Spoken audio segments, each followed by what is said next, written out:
यह है practice set net NUGC NTA का, ठीक है। इसमें है किसी निश्चित कोट में CREDIT को EPGBKR के रूप में लिखा जाता है। इस कोट में DBIT को किस रूप में लिखा जाएगा? इसका ऑप्शन सी है FCDGB, ठीक है।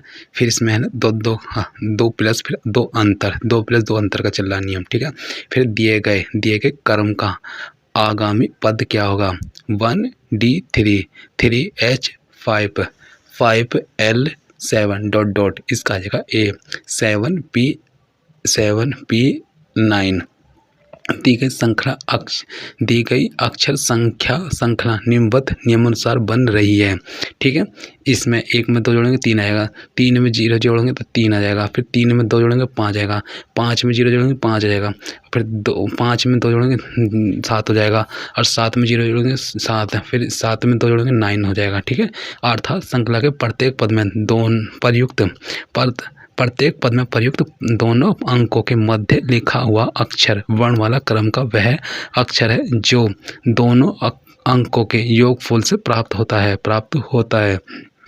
फिर इसमें यदि A B का सीधा समानुपाती है, B C का व्युत्क्रमानुपाती है और C D का सीधा समानुपाती है तो इसमें आ जाएगा व्याख्या में प्रसंगत कथानुसार A, B का सीधा समानुपाती है, अर्थात A समानुपाती B C व्युत्क्रमानुपाती अर्थात B व्युत्क्रमानुपाती 1/C तथा C, D का सीधा समानुपाती अर्थात C समानुपाती D।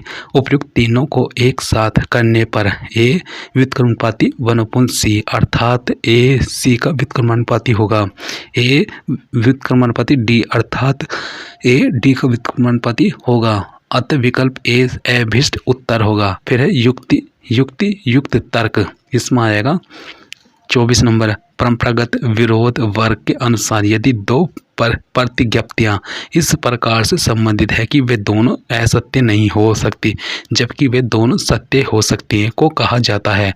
बी का आएगा बी। उप विपरीत परंपरागत विरोध वर्ग के अनुसार यदि दो प्रतिज्ञप्तियां इस प्रकार से संबंधित हैं कि वे दोनों असत्य नहीं हो सकती जबकि वे दोनों सत्य हो सकती हैं तो इस प्रकार की प्रतिज्ञप्तियों को उप विपरीत प्रतिज्ञप्ति कहा जाता है। जब दो आधार वाक्यों का उद्देश्य और विधेय समान है किंतु उसकी मात्रा भिन्न है तो इसको उपशासित के रूप में जाना जाता है। 25 नंबर में आएगा नीचे दो आधार वाक्य दिए गए हैं जिनके 4 निष्कर्ष हैं, उनके आधार वाक्य से प्राप्त कौन सा निष्कर्ष सही है। आधार वाक्य, ठीक है, फर्स्ट में आएगा सभी डायरिया कॉफियां हैं और कोई भी कॉफी पुस्तक नहीं है, इसका निष्कर्ष आएगा निष्कर्ष में आएगा इसमें है बी में आएगा दिए गए आधार वाक्यों के अनुसार सभी डायरिया कॉफियां हैं,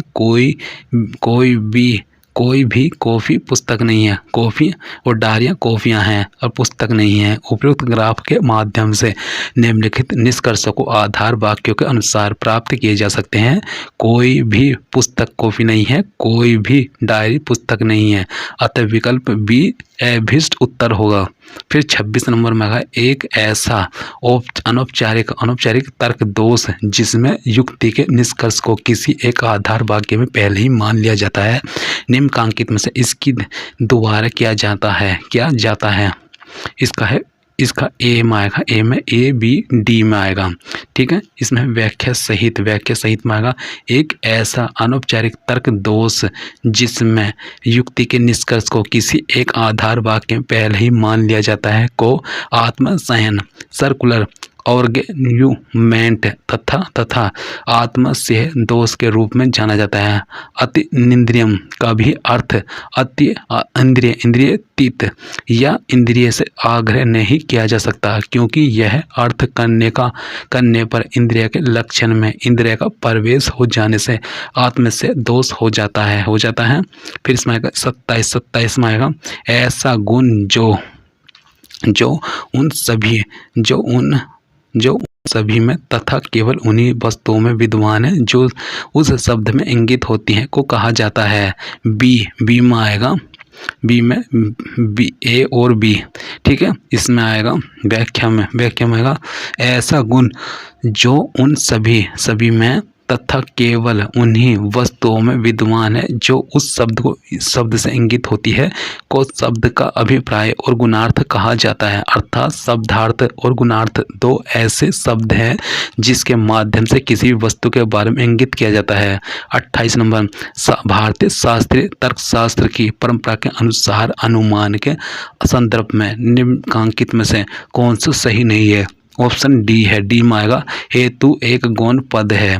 इसकी व्याख्या में आएगा भारतीय शास्त्रीय तर्कशास्त्र की परंपरा के अनुसार अनुमान के संदर्भ में निम्नलिखित कथन सही है। लिंग या साधन मध्य पद है, पक्ष एक गौण पद है, साध्य एक प्रमुख पद है, अर्थात हेतु एक गौण पद है। यह पद भारतीय शास्त्रीय तर्कशास्त्र की परंपरा के अनुसार अनुमान के संदर्भ में सही नहीं है। आंकड़ों की व्याख्या, 5 वर्षों के दौरान 6 देशों के कुल निर्यात करोड़ में की नीचे दी गई तालिका पर विचार करें और प्रश्न 29 से 33 का उत्तर दे। फिर इसमें आ जाएगा, इसमें है वर्ष है, ए वर्ष है, देश ए बी सी, ए से लेकर एफ तक है। वर्ष है 2000, 2008, 9, 10, 11, 12 है, ठीक है। 29 है, इसके आधार पर 29। इसमें है इन वर्षों के दौरान देश ई का औसत निर्यात देश सी के औसत निर्यात इन वर्षों के दौरान से कितना अधिक है। ये है 13 सही 7/11%। वर्ष 2008 से 2012 के दौरान देश ई का औसत निर्यात बराबर 60 + 50, 50 + 55 + 100 + 110/5 बराबर 75। वर्ष 2008 से 2012 के दौरान देश सी का औसत निर्यात बराबर 50 + 55, 55 + 70, 70 + 90, 90 + 65/5 बराबर 66। अभिष्ट उत्तर है 75 - 66 बराबर 9। अतः अंतर का प्रतिशत है 9/66 × 100 बराबर 13 सही 7/11%। फिर 30 नंबर में आएगा, 30 नंबर में वर्ष, यदि वर्ष 2008 में देश एफ और देश डी में आयत अनुपात 4:1 और 1:2 है तो उसी वर्ष में देश एफ और डी में कुल आयात करोड़ रुपए में कितना है। Option D 96। वर्ष 2008 में देश एफ का आयात अनुपात 4:1 अर्थात निर्यात बटे आयात बराबर 4/1 बराबर हो जाएगा 24 बटे आयात बराबर 1/1। आयात बराबर 6 करोड़, क्योंकि 4 से 24 जाएगा तो 6 जाएगा ना, 6 करोड़। पुणे वर्ष 2008 में देश डी का आयात अनुपात 1:2 है अर्थात निर्यात बटे आयात 1/2। तो ये हो जाएगा, इसमें 2 की गुना हो जाएगी 45 में, तो आयात बराबर 90 करोड़, 90 करोड़, 90 करोड़। फिर इसमें आएगा आता है वर्ष 2008 में देश एफ और डी में कुल आयात 6 + 90 बराबर 96 करोड़ रुपए। फिर इसमें आ जाएगा 31 में आ जाएगा वर्ष 2009 से 2011 तक सभी देशों के आयात में कुल मिलाकर कितनी वृद्धि हुई है। इसमें है बी 38 सही 8/9% है। वर्ष 2009 में सभी 5 देशों का कुल निर्यात बराबर है 40 + 25, 25 + 55, 55 + 60, 60 + 50, 50 + 40 बराबर 270 करोड़। वर्ष 2011 में सभी 5 देशों का कुल निर्यात बराबर 45 + 50, 50 + 90, 90 + 15, 15 + 100, 100 + 75 बराबर 375 करोड़। निर्यात में वृद्धि बराबर 375 - 270 बराबर 105 करोड़ रुपए। फिर आता है निर्यात में वृद्धि का प्रतिशत 105/270 गुना 100 बराबर है 38 सही 8/9%। फिर 32 में आएगा, 32 में वर्ष 2012 में सभी देशों को कुल मिलाकर कितना लाभ हुआ था। यदि सभी देशों का कुल आयात 385 करोड़ रुपए था तो डी में आएगा, डी में 125 करोड़ रुपए। वर्ष 2012 में सभी देशों का कुल निर्यात बराबर है 90 + 100, 100 + 65, 65 + 25, 25 + 110, 110 + 120 बराबर 510 करोड़ रुपए। तथा वर्ष 2012 में सभी देशों का बराबर 385 करोड़ रुपए।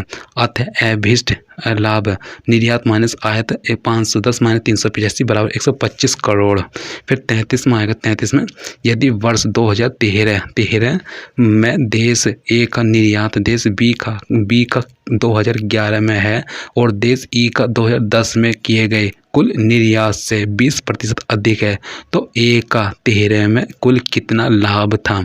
यदि इसका उस वर्ष आयात 92 करोड़ रुपए था, 92 करोड़ रुपए था, इसमें आ जाएगा, इसकी व्याख्या में आ जाएगा देश बी द्वारा वर्ष 2011 में किया गया निर्यात बराबर 50 करोड़ रुपए तथा देश ई द्वारा वर्ष 2010 में किया गया निर्यात बराबर 55 करोड़ रुपए।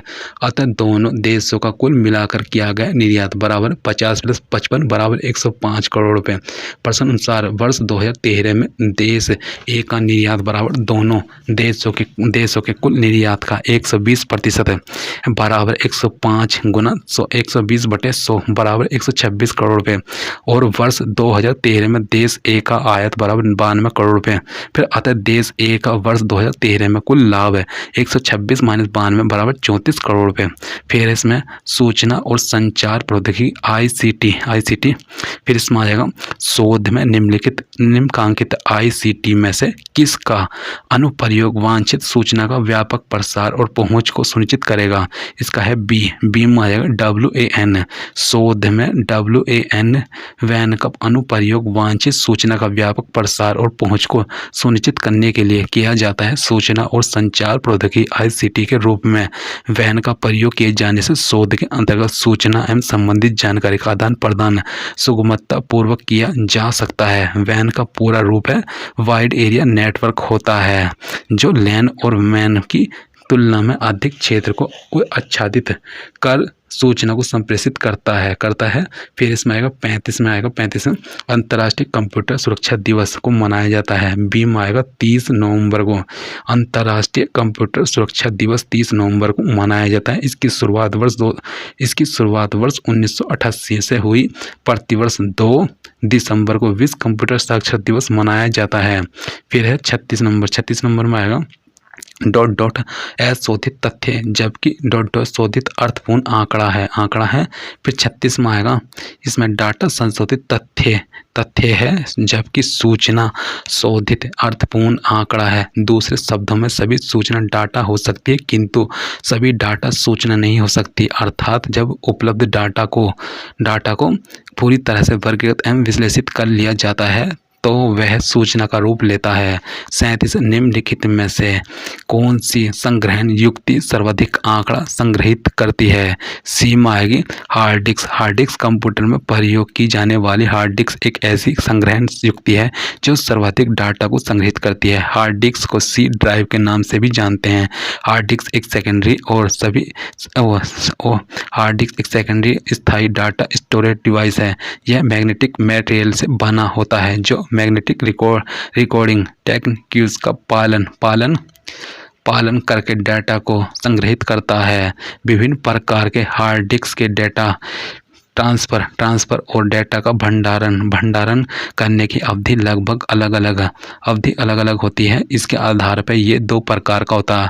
पार्ट ड्राइव है, short drive. Hard disk computer system से किस प्रकार से जुड़ा होता है, इसके आधार पर भी ये 2 प्रकार का होता है। Internal hard disk drive, external hard disk drive है। VDU निम्नलिखित में किसका संक्षेपित नाम है? इसका आएगा सी में आएगा visual display unit.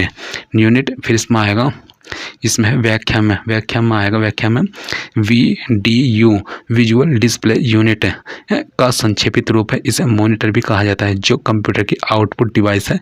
VDO CRT का प्रकार मॉनिटर है, जिसमें मुख्य भाग कैथोड रे ट्यूब होता है, जिसे सामान्य पिक्चर ट्यूब भी कहा जाता है। CRT तकनीक सस्ती और उत्तम रंग में आउटपुट प्रदान करती है। इसमें इलेक्ट्रॉन गन होता है, जो इलेक्ट्रॉन बीम और कैथोड किरणों को उत्सर्जित करता है। CRT मॉनिटर की स्क्रीन पर फास्फोरस की कोटिंग की जाती है। इसलिए जैसे ही इलेक्ट्रॉन बीम स्क्रीन से टकराती है तो पिक्सल चमकने लगते हैं और स्क्रीन पर चित्र या लेआउट दिखाई देता है।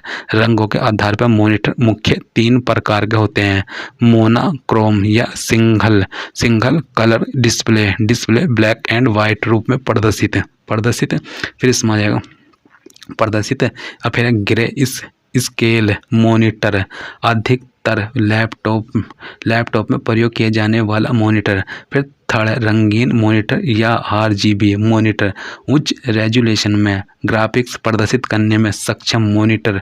मुख्य 4 प्रकार के होते हैं: CRT monitor, flat panel monitor, LCD liquid crystal display, फिर LED लाइट एमिटिंग डायोड। फिर इसका 39वां आएगा। 39 में निम्नलिखित में से कौन सी एक कंप्यूटर आधारित प्रणाली है जो उन आंकड़ों को संग्रहित करती है और उनमें जोड़ तोड़ करती है जिन्हें भौगोलिक दृष्टिकोण अथवा सांदर्भिक दृष्टिकोण से देखा जाता है? बी में आएगा। बी में भौगोलिक सूचना प्रणाली। इसमें आएगा ग्राफिकल इंफॉर्मेशन सिस्टम, एक कंप्यूटर पर आधारित प्रणाली जो आंकड़ों को कैप्चर करने, स्टोर करने, विश्लेषण करने तथा उनमें जोड़ तोड़ करने व मैनेज प्रदर्शित करने के लिए उपयोग किया जाता है। GIS एप्लीकेशन ऐसा टूल है जो अंतिम यूजरों को स्थानिक क्वेरी विश्लेषण, स्थानिक डाटा में सुधार करने और हार्ड कॉपी मैप बनाने की अनुमति देता है। यह एक ऐसा सॉफ्टवेयर है जिसकी सहायता से टारगेट एरिया की मैपिंग की जाती है। इसके बाद प्राप्त डाटा के माध्यम से ऑफिस में बैठे ही उस अर्थ संपूर्ण क्षेत्र की सटीक जानकारी हासिल कर ली जाती है। इस सॉफ्टवेयर का उपयोग अर्थ साइंस, कृषि, defence, nuclear science, architecture, towns planner, mapping, mobile आदि क्षेत्रों में हो रहा है। GIS के मुख्य सॉफ्टवेयर ICWIS है, IDRISI, ARCGIS इत्यादि है। लोग, विकास और पर्यावरण, इसमें आ जाएगा भारत में लगभग कितनी भूतापीय विद्युत की संभाव्यता है? इसमें आएगा ऑप्शन ए में आएगा। व्याख्या में जलवायु परिवर्तन पर पेरिस समझौते के अनुसार राष्ट्रीय स्तर पर निर्धारित हमारे योगदानों और एक स्वच्छ ग्रह के प्रति हमारी प्रतिबद्धता को ध्यान में रखते हुए भारत सरकार ने संकल्प लिया है कि वर्ष 2030 तक बिजली उत्पादन के लिए हमारी 40% स्थापित क्षमता स्वच्छ स्रोतों पर आधारित होगी। साथ ही यह भी निर्धारित किया गया है कि वर्ष 2022 तक 175 गीगावाट नवीकरणीय ऊर्जा क्षमता स्थापित की जाएगी। इसमें सौर ऊर्जा से 1000 गीगावाट, पवन ऊर्जा से 60 गीगावाट, बायो ऊर्जा या भूतापीय ऊर्जा से 10 गीगावाट, सौर छोटी पनबिजली परियोजनाओं से 5 गीगावाट क्षमता शामिल है। इस महत्वाकांक्षी लक्ष्य को हासिल करने के साथ ही भारत विश्व के सबसे बड़े स्वच्छ ऊर्जा उत्पादकों की श्रेणी में शामिल हो जाएगा। उत्तर भारत देश में 31 अक्टूबर 2018 तक कुल स्थापित क्षमता नवीकरणीय ऊर्जा की हिस्सेदारी इस प्रकार है। फिर इसमें आएगा स्रोत है में आएगा तापीय, नाभिकीय, पनबिजली, नवीकरणीय। कुल आएगा स्थापित क्षमता गीगावाट में 21 तापीय कितनी 21.76 गीगावाट, और फिर है इसकी प्रतिशत है 63.84% है। नाभिकीय में आएगा 6.78 गीगावाट, इसकी प्रतिशत है 1.95%। फिर पनबिजली में आएगा 45.48 गीगावाट, इसका प्रतिशत है 13.09% है। फिर नवीकरणीय ऊर्जा है 73.35 गीगावाट, इसका प्रतिशत ध्यानी है। और कुल में आएगा इसमें स्थापित क्षमता गीगावाट में 347.37 गीगावाट, 100%। ठीक है। फिर इसमें आएगा 41 में नीचे 2 कथन दिए गए, अभिकथन ए तथा दूसरा तर्क आर है। अभिकथन ए, प्राकृतिक आपदाओं के प्रभाव सामाजिक आर्थिक कारकों पर निर्भर नहीं करते हैं। फिर तर्क आर में आएगा। आर में प्राकृतिक आपदाएं समाज और अन्य समुदायों के लोगों के बीच भेदभाव नहीं करते हैं। ठीक है। इसकी व्याख्या में आएगा। इसकी व्याख्या में डी में आएगा प्रसंगत अभिकथन प्राकृतिक आपदाओं के प्रभाव प्रभाव सामाजिक आर्थिक कारकों पर निर्भर नहीं करते गलत है। एक प्राकृतिक आपदा, एक प्राकृतिक जोखिम नेचुरल प्राकृतिक जोखिम का परिणाम विस्फोट, भूकंप जो कि मानव गतिविधियों को प्रभावित करता है, मानव दुर्बलता को उचित योजना और आपातकालीन प्रबंधन का अभाव और बढ़ा देता है, जिसकी वजह से आर्थिक, मानवीय और पर्यावरण को नुकसान पहुंचता है। जबकि तर्क आर प्राकृतिक आपदाएं समाज और अन्य समुदायों के लोगों के बीच भेदभाव नहीं करते सही है, क्योंकि जब भी प्राकृतिक आपदा आती है वह अमीर गरीब, ऊंच नीच और छोटे बड़े में कोई भेद नहीं करता, सभी को समान रूप से प्रभावित करता है। ध्वनि प्रदूषण के परिणाम स्वरूप इसमें आएगा, इसमें है 42 का है व्याख्या में। ध्वनि प्रदूषण के परिणाम रूप निद्रा, अनिद्रा, वाक रुद्धता, रक्तचाप में वृद्धि, श्रवण सीमा में बदलाव, चिड़चिड़ापन, उत्तेजना इत्यादि बीमारियां हो सकती हैं। ध्वनि प्रदूषण के कारण मेटाबॉलिक उपचय क्रिया भी प्रभावित होती है। ध्वनि प्रदूषण के कारण एड्रिनल हार्मोन्स का स्राव भी बढ़ जाता है, जिससे ध्वनियों में कोलेस्ट्रॉल का जमाव होने लगता है, जिससे जनन क्षमता भी कम हो जाती है। फिर इसमें हो जाता है 43 में आएगा निम्नलिखित में कौन सा वायु प्रदूषक कक्ष दुर्गस्थ सामक रूप डिओडोराइजर्स से पैदा होते हैं। डी में आएगा वाष्पशील कार्बनिक यौगिक, इसमें आएगा वाष्पशील कार्बनिक यौगिक वायु प्रदूषक कक्ष दुर्ग सामक से पैदा होते हैं, पर कार्बनिक यौगिक कार्बन के रासायनिक यौगिकों को कहा जाता है। प्रकृति में इनकी संख्या 10 लाख से भी अधिक है। फिर इसमें आएगा 44 में क्योटो प्रोटोकॉल के अंतर्गत 37 औद्योगिकृत और यूरोपीय समुदाय के देशों के द्वारा हरित गृह गैस उत्सर्जन के लिए प्रथम प्रतिबद्धता अवधि क्या थी? इसमें है सी 2008-2012।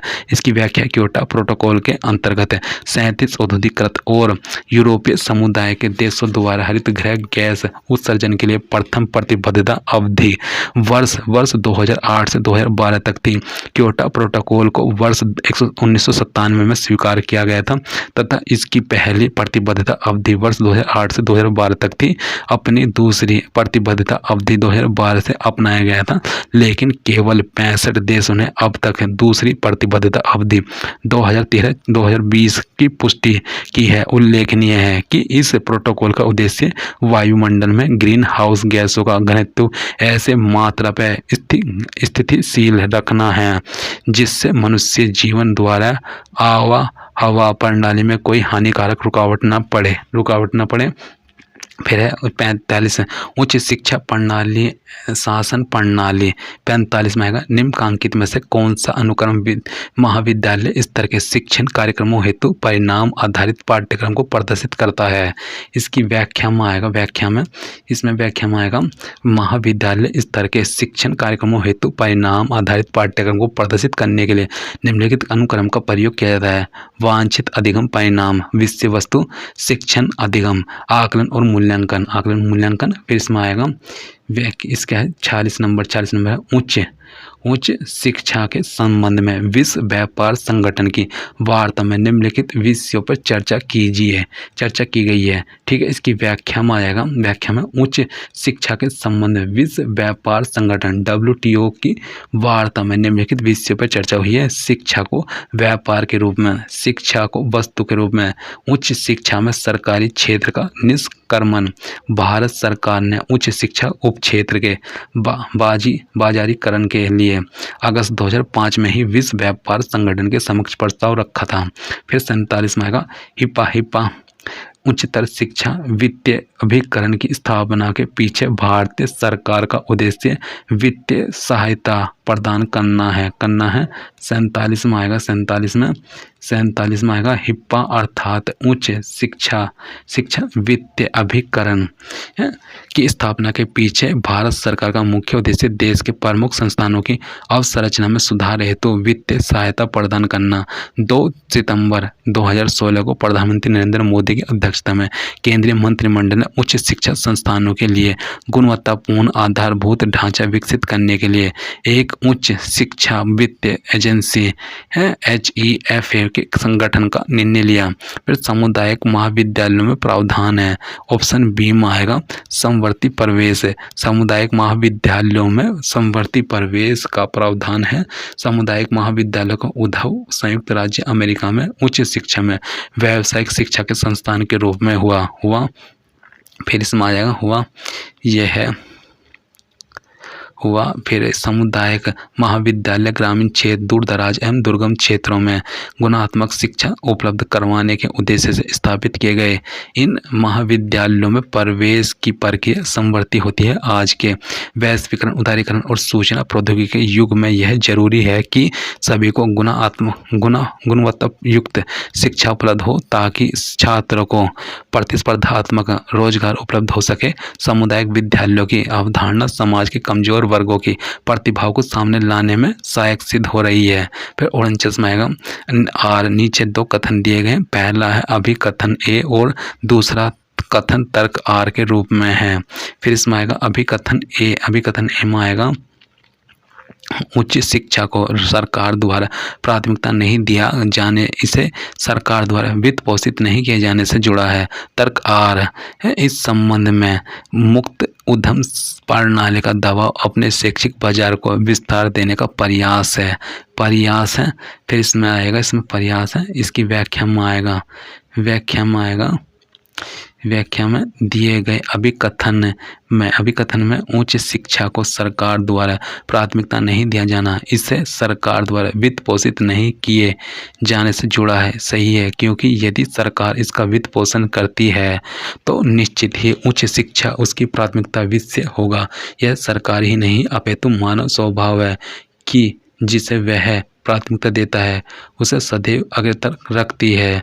तर्क आर इस संबंध में मुक्त उद्यम प्रणाली का दबाव अपने शैक्षिक बाजार को विस्तार देने का प्रयास है। सही है, और अभिकथन की व्याख्या करता है। 50 ऐसे संस्थान जो मान्यता विश्वविद्यालय के दर्जे के लिए आवेदन करना चाहते हो को न्यूनतम कितने वर्षों से अस्तित्व में होना चाहिए। इसका है व्याख्या सहित ऑप्शन सी 20 वर्ष। इसकी व्याख्या में आएगा विश्वविद्यालय अनुदान आयोग UGC की ओर से जारी UGC मान्यता विश्वविद्यालय संस्थान नियमन 2018 के अनुसार नए संस्थान के लिए बाहर स्थापना से पहले डीम्ड विश्वविद्यालय को स्पॉन्सर करने वाली संस्था को डीम्ड विश्वविद्यालय का दर्जा हासिल करने के लिए आवश्यक अर्हताओं और शर्तों को पूरा करते हुए विस्तृत परियोजना रिपोर्ट DPR UGC को सौंपनी होगी। इस DPR में 15 वर्ष की कार्य योजना और 5 वर्ष की क्रियान्वयन योजना अर्थात कुल 20 वर्षों की योजना का रिपोर्ट देना होगा। UGC द्वारा स्थापित विषय क्योंकि एक समिति इस रिपोर्ट को देखेगी। समिति से सकारात्मक रिपोर्ट मिलने पर UGC इसे केंद्रीय मानव संसाधन विकास मंत्रालय को भेज देगा। इसके अतिरिक्त कुछ अन्य शर्तें इस प्रकार होनी चाहिए। फर्स्ट है 25% छात्रों के लिए कम से कम छात्रावास की सुविधा होनी चाहिए। फिर इसमें आएगा सेकंड में 50% छात्रों के लिए हॉस्टल सुविधा होनी चाहिए दर्जा मिलने के बाद 5 साल के भीतर। फिर थर्ड में आएगा प्रति छात्र कम से कम 30 वर्ग मीटर का निर्माण क्षेत्र होना चाहिए। फिर संस्थान के पास पूरी जमीन कम से कम 30 वर्ष के लिए फ्री होल्ड या लीज होल्ड पर उपलब्ध होनी चाहिए। फिफ्थ है संस्थान के पास कम से कम 40 करोड़ रुपए का क्रॉप्स फंड होना चाहिए। थैंक यू दोस्तों।